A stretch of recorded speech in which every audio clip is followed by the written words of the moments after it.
और दोस्तों, क्या हाल है? आपका स्वागत है किताबी कीड़ा में। आजकल हम लोग क्विट करने को बहुत ही गलत समझते हैं।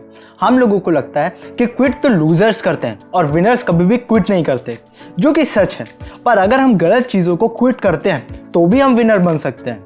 जैसे कि सबको पता है अल्कोहल और टबैको कितनी बुरी चीज़ है, और अगर हम उसको सही टाइम में क्विट नहीं करते हैं तो हम लूजर्स बन सकते हैं। पर अगर वहीं पे हम उसको क्विट करके अपने आप को इंटॉक्सिकेट कर लेते हैं तो हम जरूर विनर बन सकते हैं। इसी तरह हमारे लाइफ में काफ़ी ऐसी सिचुएशन आती हैं जहाँ पे हमें क्विट कर देना चाहिए और दूसरी चीज़ की तरफ ध्यान देना चाहिए। पर ऐसा क्यों है कि हम इस चीज़ के ऊपर ज़्यादा ध्यान नहीं देते? क्योंकि हमारे आसपास के लोग हमें ऐसे करने नहीं देते। वो अलग अलग कोट्स बताएंगे कि हमें हार्ड वर्क करना चाहिए, परसिस्टेंट रहना चाहिए, फोकस करना चाहिए, इंप्रूवमेंट करना चाहिए, और ये करना चाहिए और वो करना चाहिए।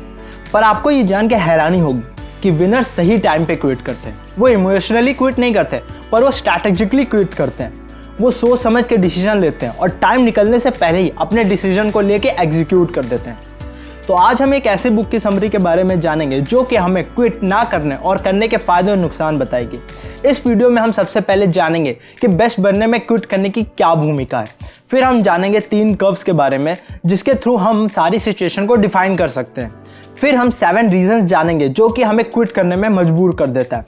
फिर आखिरी में हम जानेंगे एक स्ट्रैटेजिकल क्विट करने से पहले हमें क्या क्या करना चाहिए। तो चलिए स्टार्ट करते हैं। Part 1, being best in the world. अपनी फील्ड के बेस्ट प्लेयर होना बहुत ही ज़्यादा इंपॉर्टेंट होता है, क्योंकि पब्लिक ज़्यादातर उसी के पास जाती है। जैसे कि मान लीजिए मुझे कोई डेडली डिजीज़ हो गया तो मैं क्या करूँगा? मैं कोशिश करूँगा जो सबसे बेस्ट डॉक्टर है उस प्रॉब्लम का वो मेरा इलाज करे ताकि मैं ठीक हो सकूँ। इसी तरह हर फील्ड में हम लोग बेस्ट पर्सन को ढूंढते हैं ताकि वो हमारा काम अच्छे से कर सके। पर क्विटिंग कैसे हमारी मदद कर सकती है एक फील्ड में बेस्ट बनने की, तो मैं समझाता हूँ।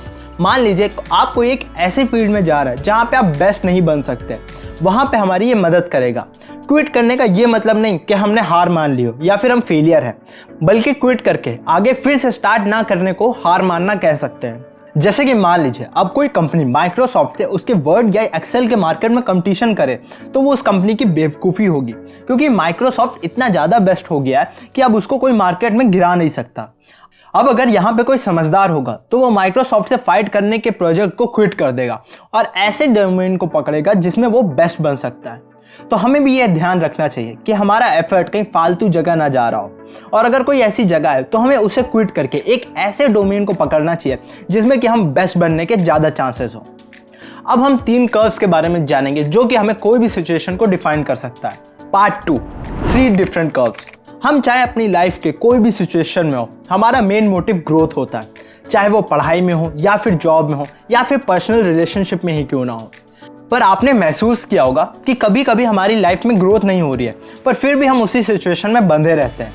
तो अब हम इस पार्ट में कर्व्स के थ्रू जानेंगे कि हमारी लाइफ में कैसे टाइप के सिचुएशंस हो सकते हैं एक ग्रोथ के दौरान। Number 1, the cul-de-sac. Cul-de-sac एक फ्रेंच वर्ड है जिसका मतलब होता है डेड एंड। ये वो सिचुएशन होती है जिसमें हम अपना पूरा टाइम और एफर्ट दे रहे होते हैं पर हमें कोई रिजल्ट नहीं मिलता।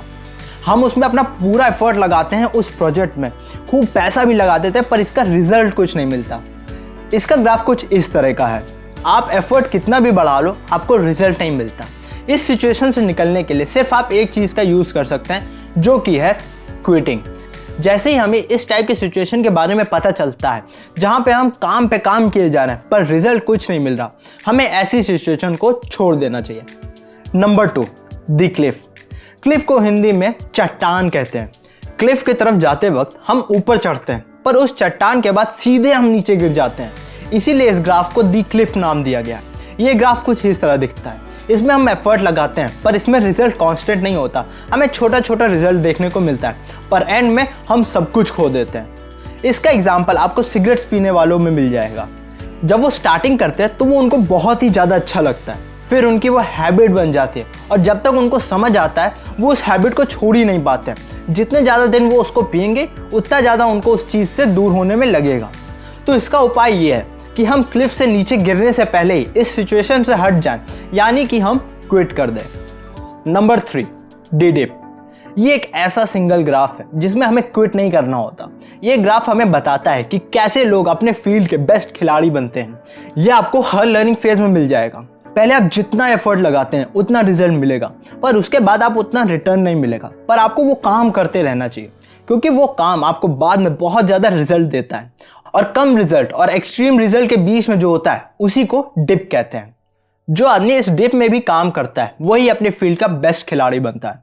इसका ग्राफ कुछ इस तरह दिखता है। ये स्टार्टिंग फेज है, इसे डिप कहते हैं, और ये एक्सट्रीम रिजल्ट है। जितने भी टॉप परफॉर्मर्स हुए हैं वो इस डिप से जरूर निकले, और जिस आदमी ने इस डिप में क्विट नहीं किया वो आज टॉप पोजीशन में है। अब हम 7 ऐसे रीजन जानेंगे जो कि हमें डिप के दौरान क्विट करने में मजबूर कर देता है। Part 3, 7 reasons why we quit। Number 1, we ran out of time and quit। काफ़ी बार ऐसा होता है कि हमें अपने फील्ड में बेस्ट बनने के लिए काफ़ी समय लग जाता है, और क्योंकि हमारे पास इतना टाइम भी नहीं होता और बहुत सारी जिम्मेदारी होती है, हमें उसे क्विट करना पड़ता है। इसका सोल्यूशन ये है कि हम पहले से ही प्लान करके रखें कि हमारे पास कितना टाइम है, और अगर हमारे पास उतना टाइम नहीं है तो हमें एक ऐसी मार्केट या नीश उठानी चाहिए जिसमें हम कम टाइम में बेस्ट बन सके। Number 2, we ran out of money and quit. दूसरा सबसे बड़ा रीज़न होता है फंड्स। काफ़ी बार कंपनीज कम फंड्स होने के कारण अच्छे प्रोजेक्ट को परस्यू नहीं कर पाते, या उसको उस प्रोजेक्ट को बीच में छोड़ना पड़ता है। ऐसा इसलिए होता है क्योंकि फंड्स का गलत इस्तेमाल होता है। तो चाहे वो कंपनीज में हो या फिर पर्सनल लाइफ में हो, हमें अपने फाइनेंसेस को अच्छे से संभाल के रखना चाहिए और अपने फंड्स को कभी भी गलत जगह नहीं खर्चा करना चाहिए। Number 3, we get scared and quit. तीसरा, हम लोग डर जाते हैं कि अगर ये सक्सेसफुल नहीं हुआ तो मैं क्या करूँगा, क्या मैं फेल हो जाऊँगा, या फिर ये बिजनेस नहीं चला तो मैं आगे क्या करूँगा। और फिर इन्हीं सब बातों को सोच के हम प्लान बी की तरफ चले जाते हैं, जो कि हमें प्लान ए को क्विट करने में मजबूर कर देता है। इसका एक ही सोल्यूशन है कि हमें इमोशनली नहीं बल्कि डेटा के हिसाब से चलना चाहिए। Number 4, we are not serious about it and quit. काफ़ी बार हम लोग एक गोल को लेके उतना सीरियस नहीं होते हैं, जिससे हम उसमें उतना एफर्ट नहीं डालते हैं, और फिर हमें रिजल्ट भी नहीं मिलता और हम उसे क्विट कर देते हैं। इसका सोल्यूशन है कि हम उसी काम में बेस्ट होने का सोचें जिसमें हम सीरियस हों। नंबर 5, वी लूज इंटरेस्ट और एंथुसियाज्म और settle for being mediocre and quit. जब हम सीरियस नहीं रहते तो हमारा धीरे धीरे उसमें इंटरेस्ट और मोटिवेशन कम होने लगता है, और फिर हम अपने कंफर्ट जोन में चले जाते हैं और फिर मेडिक्योर चीज़ों के लिए सेटल हो जाते हैं। इसका सोल्यूशन भी पहले वाले सोल्यूशन की तरह है कि जो हमें काम बहुत ही ज़्यादा इंटरेस्टिंग लगे उसी को करें, वरना ना ही करें। Number 6, we focus on the short term instead of long and quit. काफ़ी बार हम लोग शॉर्ट टर्म के ऊपर फोकस करते हैं, ना कि लॉन्ग टर्म रिवॉर्ड्स के ऊपर। हम देखते हैं कि मेरे सारे फ्रेंड्स का तो हो रहा है पर मेरा क्यों नहीं हो रहा, और यहीं पे हमारा शॉर्ट टर्म देख के अपना काम को बंद कर देते हैं। इसका सोल्यूशन है कि हम एक लॉन्ग टर्म गोल को सेट करें और उसी पे फोकस करें। Number 7, you pick the wrong thing at which you have to be best in the world and quit. जैसे कि हमने अभी माइक्रोसॉफ्ट के ऑफिस के बारे में बात करी थी कि अब इस सॉफ्टवेयर को कंप्लीट करना बेवकूफ़ी का काम होगा, इसी तरह हम लोग भी कुछ ऐसी चीज़ें में चले जाते हैं जहाँ पे हमें बेस्ट बनने में बहुत ज़्यादा दिक्कत होती है। इसका सोल्यूशन है कि हम पहले उस फील्ड को चूज़ करें जहाँ पे कंपटीशन बहुत ही ज़्यादा कम हो और हम ईजिली वहाँ पे बेस्ट बन सकते हैं। ये तो डिप कर्व की बात हो गई कि हमें क्या क्या प्रॉब्लम्स आ सकती हैं और हम उस प्रॉब्लम से कैसे कैसे निकल सकते हैं। पर अगर यहीं पे दी क्लिफ और दी क्यूडियस सैक कर्व में है तो हमें क्विट करना जरूरी होता है। तो अब हम नेक्स्ट पार्ट में 3 ऐसे क्वेश्चंस के बारे में जानेंगे जो कि हमें अपने क्विटिंग के डिसीजन को स्ट्रैटेजिकली इंप्रूव करने में हेल्प करता है। Part 4, 3 questions to ask before quitting. Question number 1, am I panicking. इस क्वेश्चन के अंदर हमें डिफाइन करना है कि हम किसी सिचुएशन या फिर किसी और पर्सन की वजह से पैनिक तो नहीं कर रहे हैं, क्योंकि ऐसी सिचुएशन में लिया हुआ डिसीजन बहुत ही खतरनाक साबित हो सकता है। Question number 2, who I am trying to influence.